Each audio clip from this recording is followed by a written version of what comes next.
புஷ்பா 2 படத்தோட ஹீரோ புஷ்பராஜ் அவரை இப்ப சமீபத்துல அரெஸ்ட் பண்ணியிருந்தாங்க.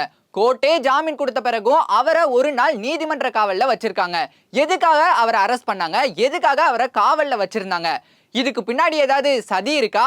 எல்லாத்தையுமே இன்னைக்கு டீடைல்டா பேசிடலாம். இது கொஞ்சம் செய்தி, கொஞ்சம் தகவல்.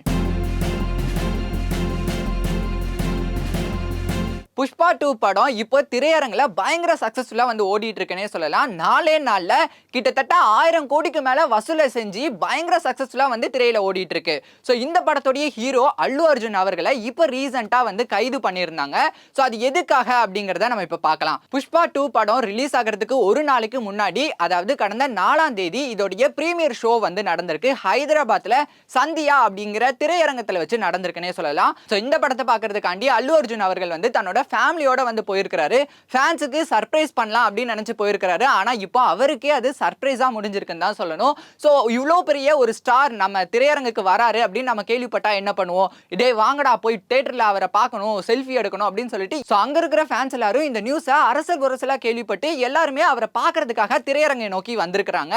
ஆனா அவர் எந்தவித முன் அறிவிப்பும் இல்லாம திரையரங்குக்கு வந்திருக்காருன்னே சொல்லலாம். ஸோ அம்மா நானும் அவரை பார்க்கணும் அப்படிங்கிற மாதிரி ஒரு சின்ன பையன் கேட்டதுனால அவனுடைய ஃபேமிலியுமே வந்து அந்த இடத்துக்கு வந்திருக்காங்க. ஆனா கூட்டம் அதிகமானதுனால அந்த கூட்டத்துல சிக்கி ஒரு பெண் ஒருத்தங்க வந்து இறந்திருக்காங்க. இந்த குடும்பத்தை சேர்ந்த அந்த பெண் 39 வயசான இந்த பெண் வந்து இறந்திருக்காங்கன்னே சொல்லலாம். ஸோ இதை தொடர்ந்து அந்த பெண்ணுடைய கணவர் வந்து போலீஸ் ஸ்டேஷன்ல வந்து புகார் அளிக்கிறாரு. ஸோ அவர் கொடுத்த அந்த புகாரோடைய அடிப்படையில் அந்த திரையரங்குடைய உரிமையாளராக இருக்கட்டும், மேனேஜராக இருக்கட்டும், அவங்க 2 பேருமே வந்து கைது பண்ணியிருந்தாங்க. அதுக்கப்புறமா அல்லு அர்ஜுன் மேலேயுமே வந்து எஃப்ஐஆர் வந்து பதிவு செய்யறாங்கன்னே சொல்லலாம். ஸோ நார்மலா வந்து இந்த நியூஸ் வந்து பயங்கர சர்ச்சையா வந்து போயிட்டு இருந்துச்சு. அப்போ அல்லு அர்ஜுன் அவர்கள் வந்து ஒரு வீடியோ ஒன்று ரிலீஸ் பண்ணியிருந்தாங்க. அதுல அவர் என்ன சொல்லியிருப்பாருன்னா, ஸோ இது வந்து என்னுடைய மிஸ்டேக் தான், நான் சொல்லாம வந்திருக்க கூடாது. ஸோ பாதிக்கப்பட்ட குடும்பத்துக்கு என்னுடைய இரங்கலை வந்து தெரிவிச்சுக்கிறேன். அது மட்டும் இல்லாம ஸோ அவங்களுக்கு என்ன ஒரு ஹெல்ப்னாலும் நான் வந்து பண்ணுவேன். அந்த குடும்பத்துக்கு நான் என்னோட சார்பா 25 லட்சம் ரூபாய் வந்து கொடுக்குறேன் அப்படிங்கிற மாதிரி அந்த வீடியோல அவர் வந்து ரொம்பவே ஃபீல் பண்ணி வந்து சொல்லியிருப்பாருன்னே சொல்லலாம். ஸோ இதனை தொடர்ந்து நேத்து பார்த்தீங்கன்னா அவரோட வீட்டுக்கு திடீர்னு போலீசார்கள் எல்லாருமே படையெடுத்து வந்திருக்கிறாங்க. வந்துட்டு கொஞ்ச நேரம் வந்து விசாரிச்சிருக்காங்க. அந்த வீடியோலாம் வந்து பயங்கரமா ரிலீஸ் ஆச்சுன்னே சொல்லலாம். அவரை கொஞ்ச நேரம் விசாரிச்சாங்க. அதுக்கப்புறமா வாங்க ஸ்டேஷனுக்கு போகலாம் அப்படிங்கிற மாதிரி அல்லு அர்ஜுன் அவர்களை வந்து ஸ்டேஷனுக்கு கூட்டிட்டு போறாங்க. அப்போ அவர் வந்து லாஸ்டா அவங்களுடைய மனைவிக்கு முத்தம் கொடுத்துட்டு அந்த ஸ்டேஷனுக்கு வந்து போறாங்க. ஸோ ஸ்டேஷனுக்கு போனதுக்கு அப்புறமா கன்ஃபார்ம் பண்றாங்க போலீஸ் அவர்கள், அல்லு அர்ஜுன் அவர்கள் வந்து நாங்க அரெஸ்ட் பண்ணிட்டோம் அப்படிங்கிற மாதிரி சொல்றாங்க. இதுக்கப்புறமா நம்பள்ளி கோர்ட்ல வந்து அவரை ஆஜர்படுத்துறாங்க. ஸோ கோர்ட் என்ன சொல்லுதுன்னா, இதுக்கு வந்து எப்படி அல்லு அர்ஜுன் வந்து காரணம் ஆவாரு அப்படிங்கிற மாதிரி சொன்னாலுமே கடைசியா அவருக்கு வந்து 15 நாள் நீதிமன்ற காவல் வந்து கொடுக்குறாங்கன்னே சொல்லலாம். ஸோ இதுக்கப்புறமா அவரை செஞ்சலக்கூடா அப்படிங்கிற சிறையில வந்து அடைக்கிறாங்க. அதுக்கப்புறமா அவர் வந்து அவர் தரப்புல இருந்து மேல்முறையீடு வந்து பண்றாங்க. ஒரு மனு வந்து தாக்கல் பண்றாங்க.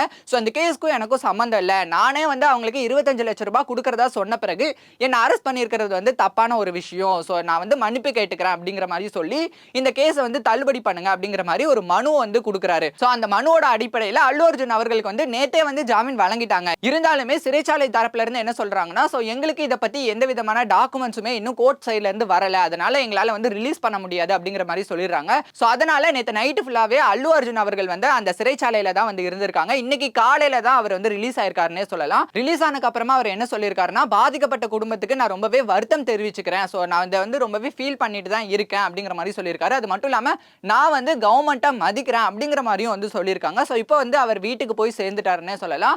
ஆனால் இப்போ இன்னொரு தகவலுமே வந்து வெளியாயிருக்கு. ஸோ அதாவது இந்த கேஸ் கொடுத்ததா சொல்லப்படக்கூடிய இறந்து போன அந்த பெண்ணுடைய கணவர் இருக்காருல்ல, அவர் வந்து ஒரு பிரஸ் மீட் ஒன்று கொடுத்துருக்காரு.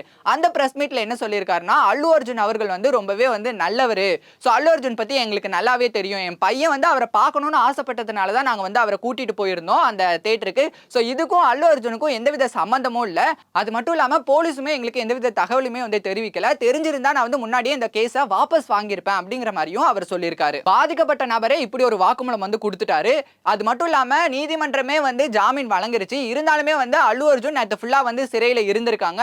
அது மட்டும் இல்லாமல் இப்போ வரைக்குமே அவருக்கு வந்து நெகட்டிவ்னஸ் வந்து பரவிக்கிட்டே இருக்கு அப்படிங்கிற மாதிரி இந்த வீடியோலாம் ஷேர் பண்ணி பயங்கரமா அல்லு அர்ஜுன் ஃபேன்ஸ் வந்து டேக் பண்ணிட்டு வராங்கன்னே சொல்லலாம். இன்னொரு விஷயம் என்னன்னா, இதுக்கு பின்னாடி அரசியல் பின்னணி இருக்கு அப்படிங்கிற மாதிரியுமே அல்லு அர்ஜுன் ஃபேன்ஸ் எல்லாருமே சொல்லிட்டு இருக்காங்க.